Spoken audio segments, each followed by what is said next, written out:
Así que la seguridad espiritual es algo que puede ser muy poderoso en la vida de las personas. La seguridad espiritual puede llevar a las personas a cometer las atrocidades más horribles. Puede causar una indignación intensa.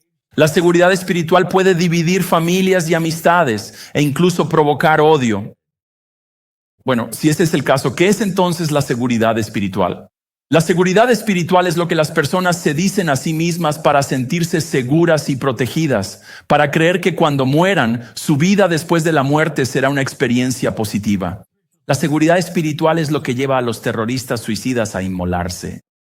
Es lo que lleva a los engañados a arrastrarse de rodillas por las escaleras o a través de patios haciendo penitencia para pagar por sus propios pecados.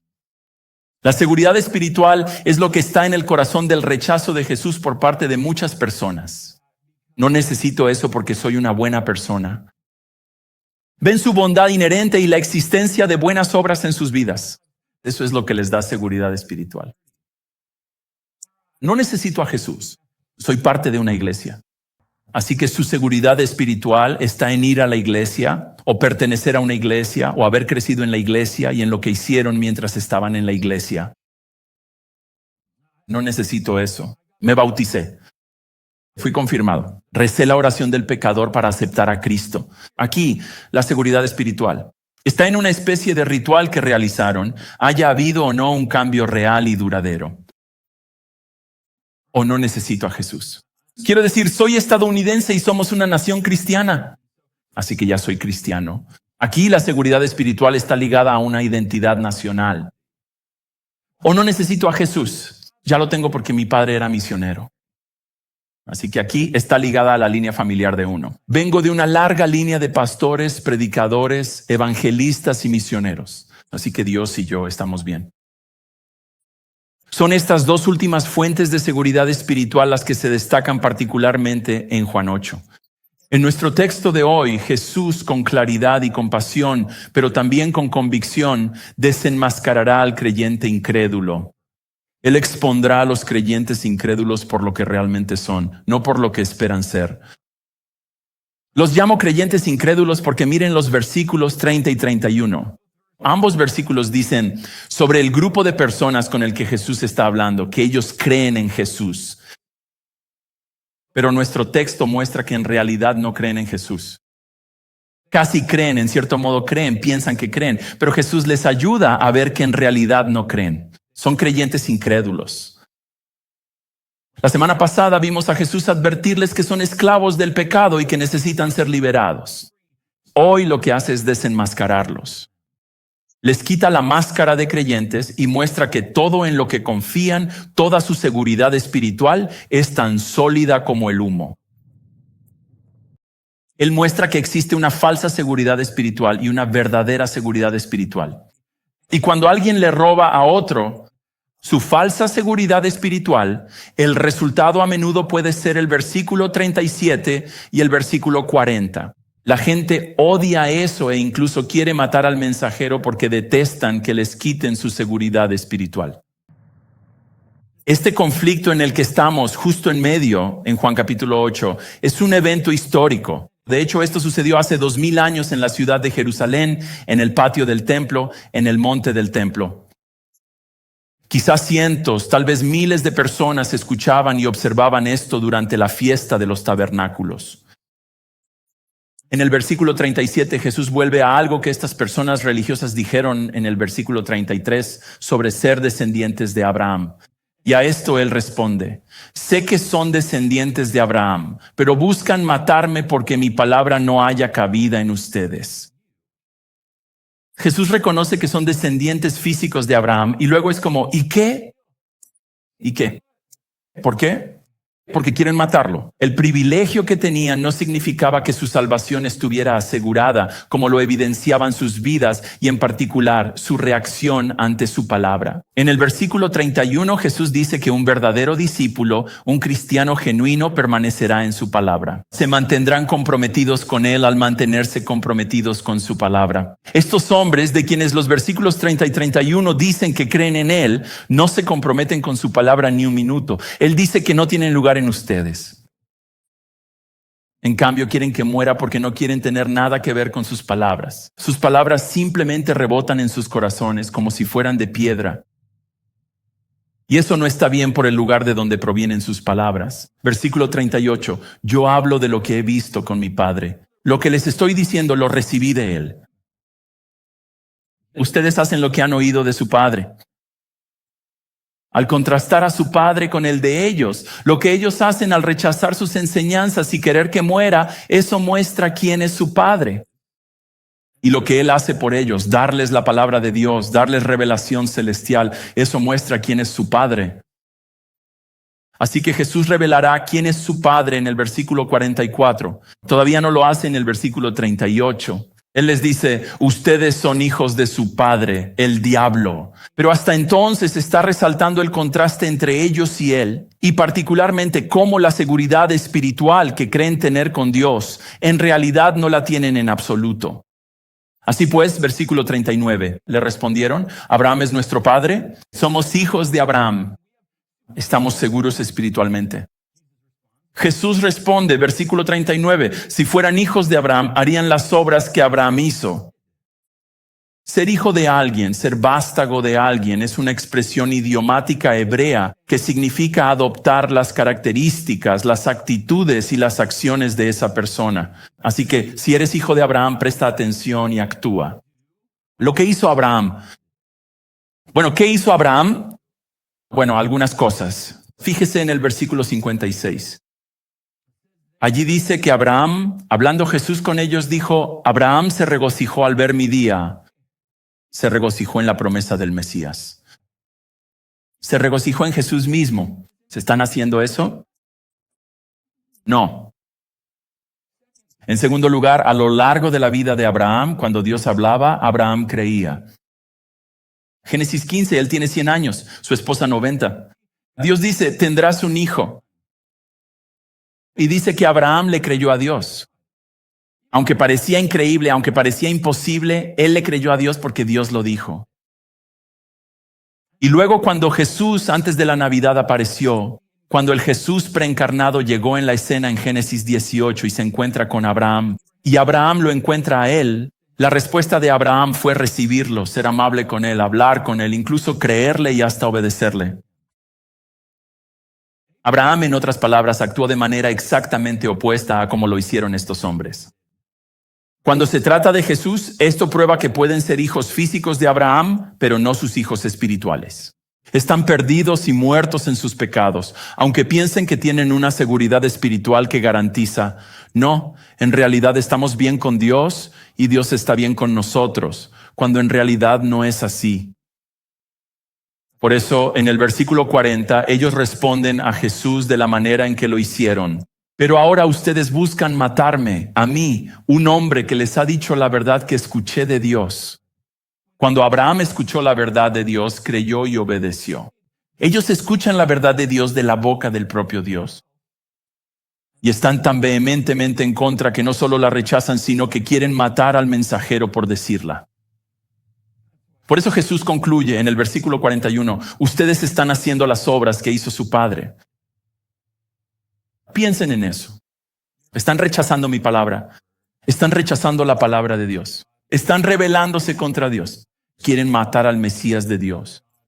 Eso es toda la prueba que necesitan para saber quién es su Padre. No es Abraham, es Satanás. Rechazar la palabra de Dios y buscar su muerte es obvio a qué familia pertenecen. En el versículo 43, Jesús pregunta, ¿por qué no entienden lo que digo? Y luego él mismo responde a su pregunta. Es porque no pueden soportar oír mi palabra. No es que su mensaje fuera poco claro. Es que están muertos espiritualmente. Y fíjense, miren el texto, no pueden. No tienen la capacidad de aceptar que lo que él dice es verdad, ya sea en general o específicamente lo que está diciendo sobre ellos. Esto habla de la total incapacidad del pecador para salvarse a sí mismo. Fíjense que no puede entender y luego hacer lo que Jesús dice. No puede hacerlo por sí mismo. Así como en Juan 3:5 y Juan 7:34, no puede entrar al cielo por sí mismo. Así como en Juan 6:44 y Juan 6:65, no puede venir a Jesús por sí mismo. El pecador está completamente incapacitado para salvarse a sí mismo. Ahora, quiero que noten, acabamos de repasar los detalles del texto, pero quiero dar un paso atrás y simplemente preguntar, ¿cuál es la idea principal de estos versículos que acabamos de ver? ¿Notaron que el enfoque del texto está en la palabra de Jesús y en la respuesta de ellos a su palabra? Miren de nuevo el versículo 37. Su palabra no haya lugar en ellos. Miren el versículo 38. Él habló lo que vio con el Padre. Miren el versículo 40. Ellos quieren matarlo. ¿Por qué? Porque Él les dijo la verdad. Y luego en el versículo 43 no entienden lo que Él está diciendo y no pueden soportar oír su palabra.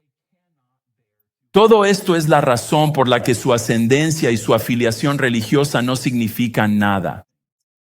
Así que Jesús con estas palabras desenmascara su incredulidad creyente al resaltar su respuesta a su palabra, a sus enseñanzas. Esto es lo que tenemos aquí en nuestras Biblias. Así que para saber si una persona es un verdadero cristiano o solo aparenta serlo, punto número 1, busque el progreso de la verdad. Busque el progreso de la verdad. Después de 2 años de ministerio público en este punto de Juan 8, las enseñanzas de Jesús no han hecho progreso en la vida de estas personas que, según los versículos 30 y 31, creen en Él. En otras palabras, los verdaderos creyentes ven el progreso. Ven que la verdad progresa en sus vidas.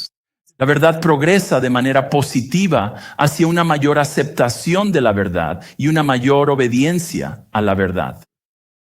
Así que una persona es salva, una persona se arrepiente y se aparta de su rebeldía y confía en Jesús. Y luego, en palabras de Hechos 26:20, demuestra su arrepentimiento con sus obras. Este tipo de obra es lo que Pablo buscaba en los cristianos que fueron salvos bajo su ministerio en la ciudad de Tesalónica. En el capítulo 2, versículo 13 de Primera de Tesalonicenses, él escribe a este grupo de cristianos recién convertidos, y les dice, también nosotros damos gracias a Dios constantemente por esto, que cuando recibisteis la palabra de Dios, que oísteis de nosotros, la aceptasteis no como palabra de hombres, sino como lo que realmente es la palabra de Dios. Escuchen, la cual actúa en vosotros los creyentes. Así que la palabra de Dios está obrando en los creyentes. Está obrando, hay una realidad presente ahí. ¿Y qué está haciendo? Está haciendo la obra de la santificación. ¿Qué significa eso? La palabra de Dios en el verdadero cristiano hace que el cristiano se parezca más a Jesús, al menos de 2 maneras. Número 1, en cómo piensa, y número 2, en cómo vive. Pedro describe lo mismo, 1 Pedro 2:2. Que anhelamos tener más de la Biblia en nuestras vidas porque al hacerlo nos hace crecer en nuestra salvación. Así que aquí es donde se ve la verdadera seguridad espiritual, en el progreso de la palabra de Dios en la vida de una persona. La palabra de Dios, versículo 37, tendrá un lugar en sus vidas. Versículo 43, entenderán la palabra de Dios. En el versículo 43, prestarán atención a la palabra de Dios y responderán a ella con una conformidad cada vez mayor a la palabra de Dios en sus vidas. ¿Cómo se ve eso?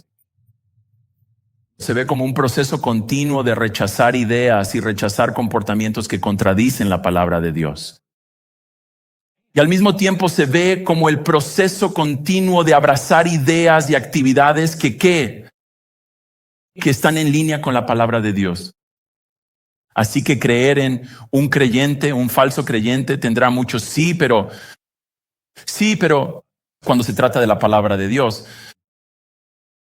En general pueden apreciar la Biblia e incluso reverenciarla. Tal vez la mantienen en un lugar destacado de su casa, o tal vez le dan su propia caja especial, o un cajón especial, o una especie de funda de terciopelo especial. ¿Quién sabe? Reverencian el libro, pero no reverencian lo que está dentro del libro. En otras palabras, siguen aferrándose a sus propias ideas en lugar de abrazar la Biblia.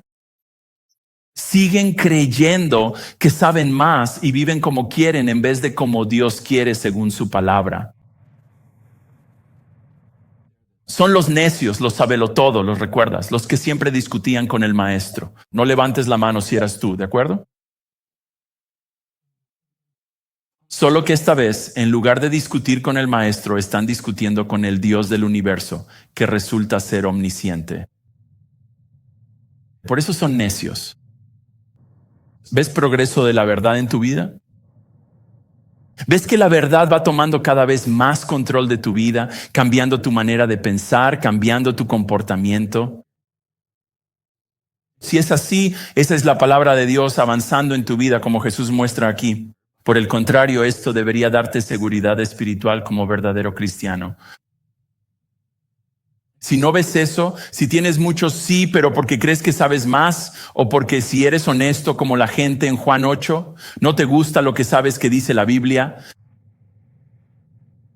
entonces debes saber que no deberías tener ninguna seguridad espiritual.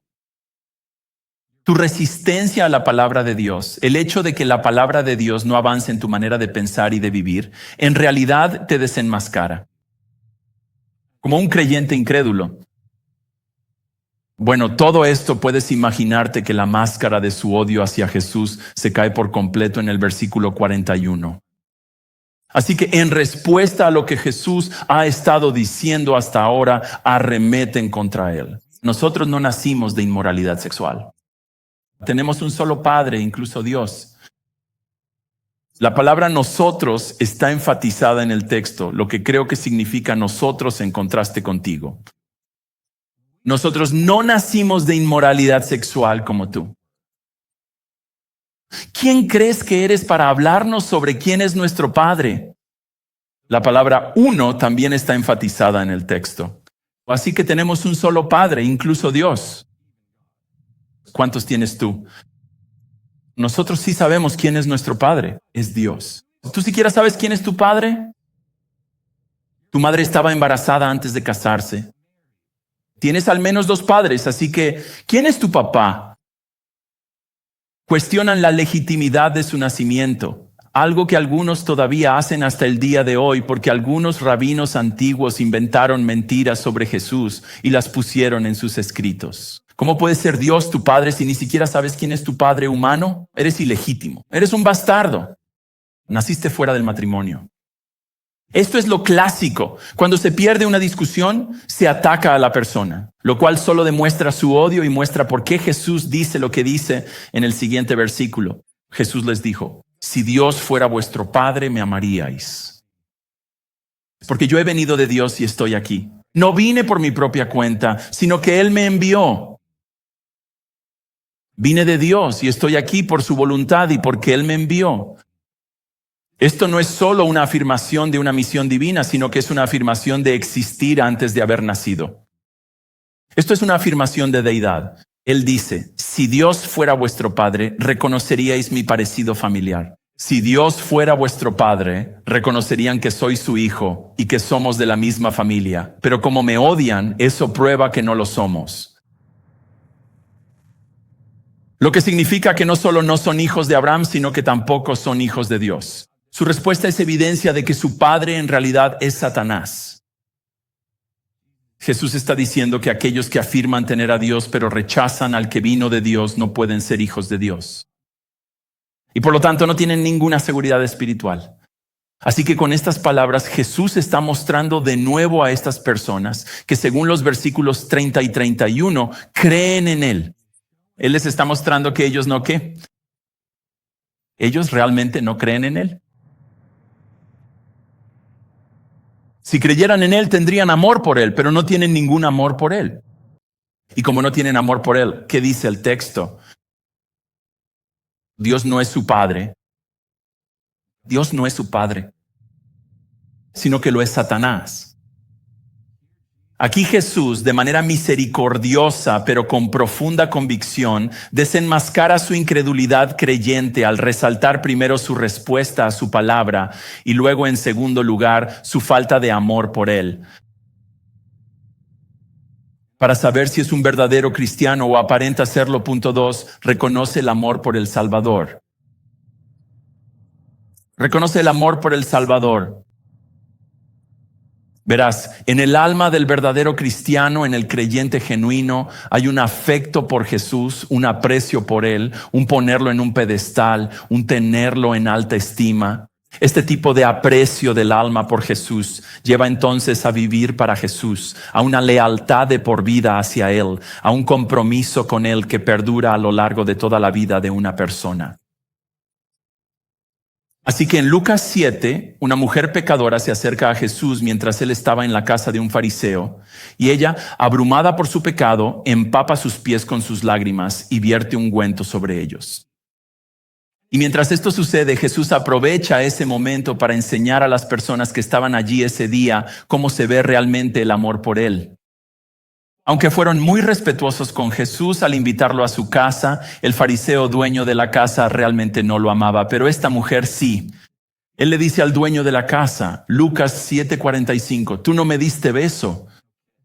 Eso era lo que se hacía cuando alguien llegaba a tu casa. Los recibías con un beso. Eso significaba que eras bienvenido aquí. Tú no me diste beso, pero desde que entré ella no ha dejado de besar mis pies.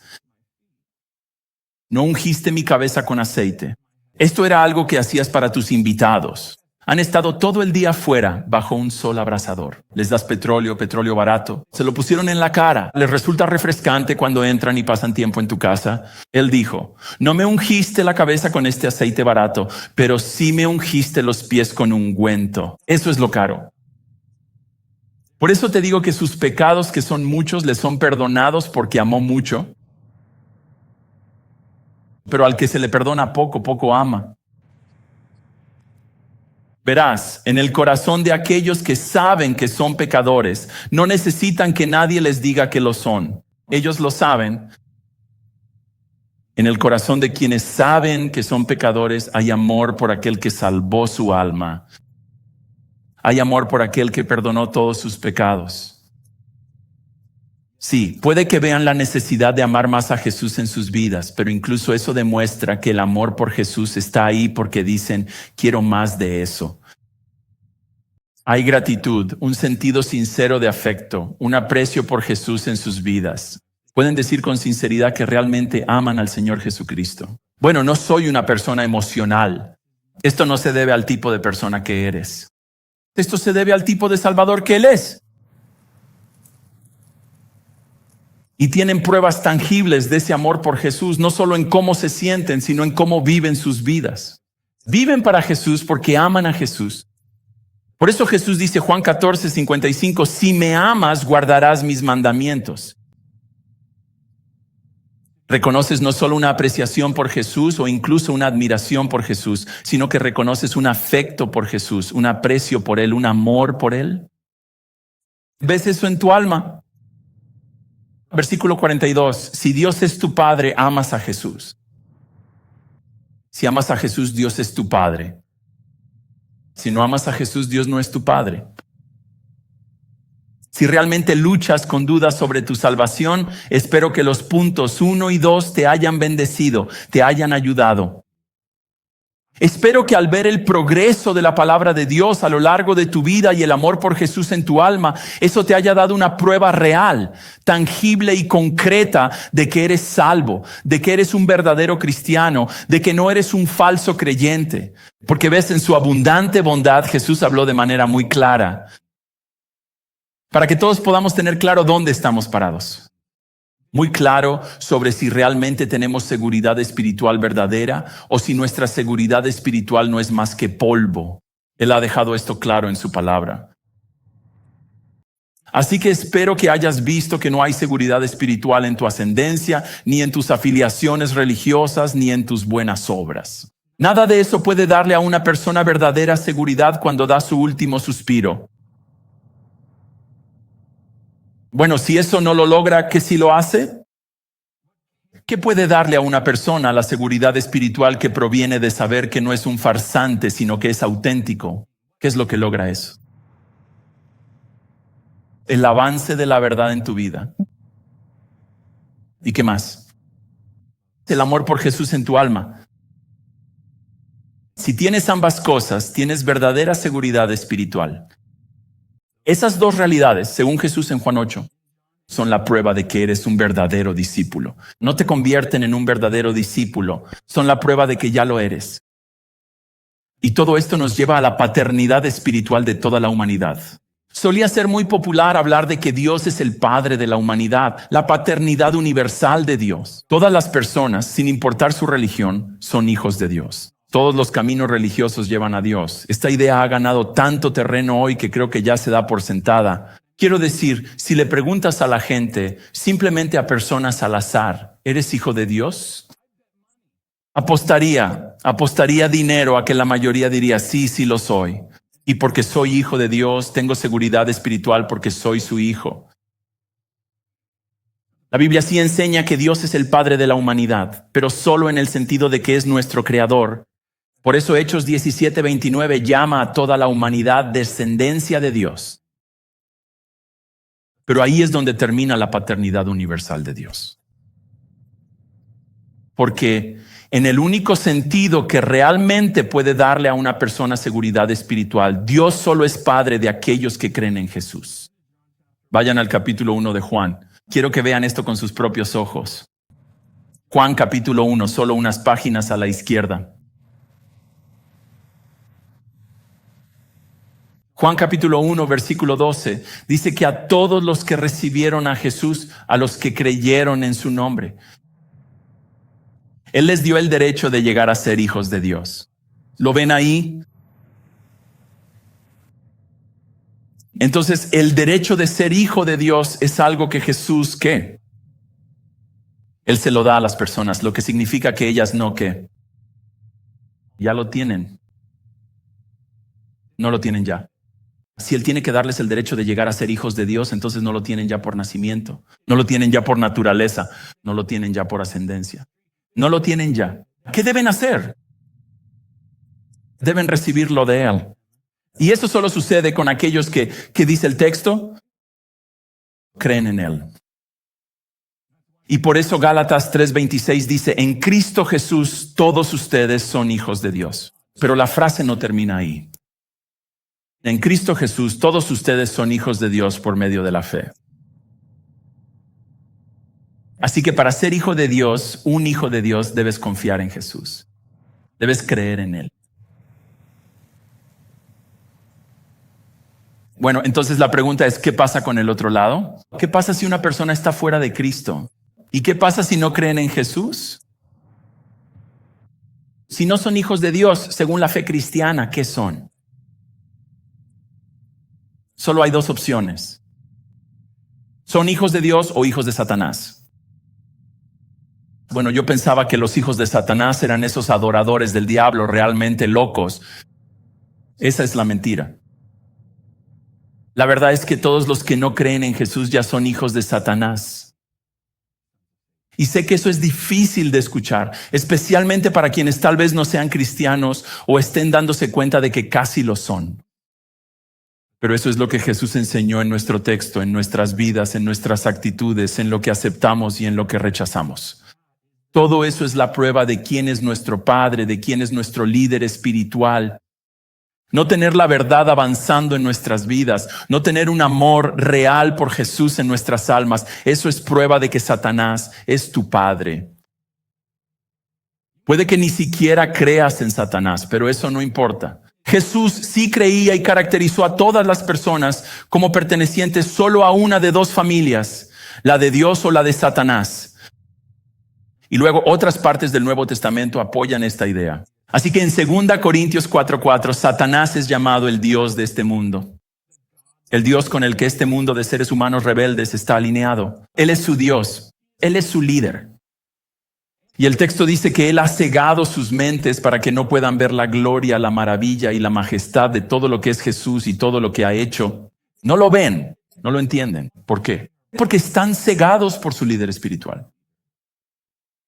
Y luego esto se manifiesta en sus vidas. Así que en 1 de Juan 3:10, la Biblia habla de aquellos que son hijos de Dios y de aquellos que son hijos del diablo. Y dice que cada uno de nosotros adopta el parecido de la familia a la que pertenecemos. Así que la manera en que vivimos agradando a Dios y amando a las personas o no, muestra a qué familia pertenecemos. Jesús habló de personas que están alrededor de otros cristianos, incluso en las iglesias. Personas que parecen y suenan como cristianos, pero no lo son. Él los llama en Mateo 13:38 los hijos del maligno. Son colocados por Satanás en la vida de los cristianos para desviar su atención de Dios, para impedirles seguir a Jesús, para absorberles la vida espiritualmente. Son una especie invasora entre los cristianos que hablan como cristianos y actúan como cristianos, pero hacen lo que quieren cuando se trata de lo que Dios dice en su palabra. Por fuera son religiosos, son devotos, están buscando, están explorando, pero la realidad es que hasta que entreguen sus vidas a Jesús, Satanás es su padre. Así que la semana pasada recibí varios correos electrónicos sobre mi sermón de la semana pasada. Eso normalmente no sucede, pero ocurrió esta última semana. Y sé que textos como Juan 8 pueden ser difíciles para nosotros porque lo que hacen es obligarnos a reevaluar nuestro testimonio. Verán, la mayoría de nosotros tenemos un testimonio sobre ser salvos, ¿verdad? Nuestro testimonio es la historia que contamos sobre ser salvos, pero luego escuchamos un mensaje como el de esta semana y el de la semana pasada. Eso nos hace cuestionarnos, nos hace sentir incómodos. Porque nos vemos obligados a elegir entre lo que la Biblia dice que sucede cuando una persona es salva y lo que yo digo que sucedió cuando fui salvo. Muchos de los correos electrónicos que recibí esta semana decían algo así. Fui salvo cuando tenía X años, pero no viví para Él. Me alejé de Dios, aunque conocía la verdad. Viví para mí mismo. Hice lo que quise. Viví una vida de pecado hasta que tuve X años, completa el espacio en blanco. Luego me puse serio con Jesús, empecé a ir a la iglesia, a leer mi Biblia, a orar, y desde entonces he estado comprometido con Él. El testimonio es, fui salvo, viví como el diablo y luego más tarde comprometí mi vida a Jesús. ¿Cuándo fuiste salvo? Oh, por aquí. La Biblia, como en Juan 8, ¿qué dice? Te salvas y ese compromiso perdura. ¿Y ahora qué? ¿Qué hago ahora? Puedo interpretar la Biblia basándome en mi experiencia o puedo reinterpretar mi experiencia a la luz de la Biblia. Una opción se siente más cómoda. La otra requiere valentía porque no es fácil de hacer. No fue fácil para mí hacer eso, admitir que no lo era. Salvo cuando oré en mi litera cuando tenía 4 años, o cuando pasé al frente en la iglesia cuando tenía 9, o después de bautizarme a los 13, que en realidad no era cristiano. Fue difícil admitir que no fui salvo hasta los 18 años porque mi vida no cambió. Comencé un compromiso con Él en ese momento que, aunque muy imperfecto, perdura hasta hoy. También fue difícil volver a bautizarme, admitir que no fui salvo cuando me bauticé la primera vez y que el orden es ser salvo y luego bautizarse, no al revés, como fue en mi caso. Sí, es difícil hacer todo eso por uno mismo. Pero ¿sabes qué? Puede que sea aún más difícil hacer eso con aquellos que amamos, que parecen comprometerse con Jesús en algún momento de sus vidas, solo para no permanecer, solo para ahora alejarse. En lugar de intentar forzarlos a encajar en los espacios en blanco entre las letras de la Biblia, podemos simplemente decir que si no han continuado en su compromiso, si la palabra de Dios no está avanzando en sus vidas, si no hay amor por Jesús, entonces su compromiso, ¿qué? No era realmente auténtico en absoluto. No era genuino ni verdadero. ¿Por qué es eso importante? Porque si no tienes esto claro, entonces tomarás tu testimonio y lo superpondrás sobre la vida de ellos.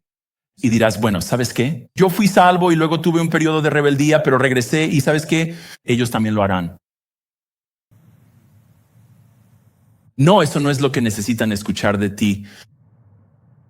Lo que necesitan escuchar de ti es que están en peligro de ir al infierno porque están en el peor lugar posible. ¿Crees que tienes seguridad espiritual?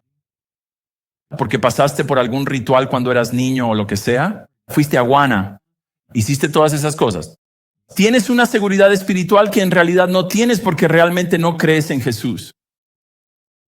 Estás perdido y muerto en tus pecados mientras crees que no lo estás. Lo que necesitan escuchar es la verdad. Lo que necesitan escuchar es el evangelio. Lo que necesitan escuchar es que les digas, necesitas entregar tu vida a Jesús. Cuando pensaste que lo hiciste a los 15 años, eso no fue real. Esto es lo que necesitas hacer, entregar tu vida a Cristo. Necesitan escuchar el evangelio de nosotros. ¿Por qué? Porque su vida demuestra que no hay progreso de Dios en ellos, que la palabra de Dios no está presente en su vida, que no hay amor por Jesús en su alma que se manifieste en su vida. ¿Y luego qué? Y en realidad nunca fueron cristianos. ¿No es fácil hacer eso? No. Pero de nuevo la pregunta no es que es fácil. La pregunta es ¿qué es bíblico? ¿Qué dice el texto? ¿Qué dice Jesús? Así que no se trata de tus sentimientos ni de lo que quisieras que fuera verdad, sino de lo que hemos visto hoy de los labios de Jesús. ¿A qué familia perteneces? ¿A la de Dios o a la de Satanás? Si quieres hablar más, habrá personas aquí adelante para orar por ti. Les encantaría hablar contigo. Yo estaré en la puerta de atrás. Me encantaría hablar contigo. Hay pastores por todo el lugar. A ellos les encantaría hablar contigo. Probablemente la persona que está a tu lado también quisiera hablar contigo sobre esto. Porque después de todo esto, especialmente la semana pasada y ahora esta semana, pero incluso esta semana, la familia a la que perteneces debería ser evidente. Tú sabes si deberías tener seguridad espiritual o si no deberías tenerla. La pregunta ahora es, ¿qué vas a hacer al respecto? Todo esto fue dicho a estos hombres para que creyeran, y ellos rechazaron, se alejaron. ¿Y tú? El equipo va a regresar y vamos a cantar una canción sobre la importancia de la palabra de Dios. Pero antes de hacer eso, oremos. Jesús, tu palabra es maravillosa, da vida, da verdad, da ánimo y también trae convicción. Nos vemos obligados a detenernos, a ir más despacio y a dejar de lado todas las distracciones para pensar en cómo mi vida se relaciona con lo que dice tu palabra. Pero así como fue para los hombres en nuestro texto, es bueno que nosotros hagamos esto. Es bueno que escuchemos esto. Es bueno que reevaluemos nuestro pensamiento a la luz de tu palabra. Y es bueno para nosotros, aunque nos avergoncemos, aunque no entendamos, aunque si vamos a sentirnos raros por ello, es bueno que alineemos nuestras vidas con la verdad, sin importar lo que nos cueste. Y es bueno porque Jesús, tú eres bueno. Eres amable y eres misericordioso. Eres el amigo de los pecadores. Recibes a todos los que vienen a ti y nunca rechazarás a nadie. Por eso mi oración es que uses tus palabras hoy en nuestras vidas para acercarnos más a ti. Y ora así en tu maravilloso nombre. Amén. Hola, gracias por sintonizar nuestro canal de YouTube de Redeemer. Si esto te resulta útil, asegúrate de darle me gusta a este video, suscribirte y activar la campanita. Nos ayudará a llegar a más personas con la verdad bíblica. Muchas gracias.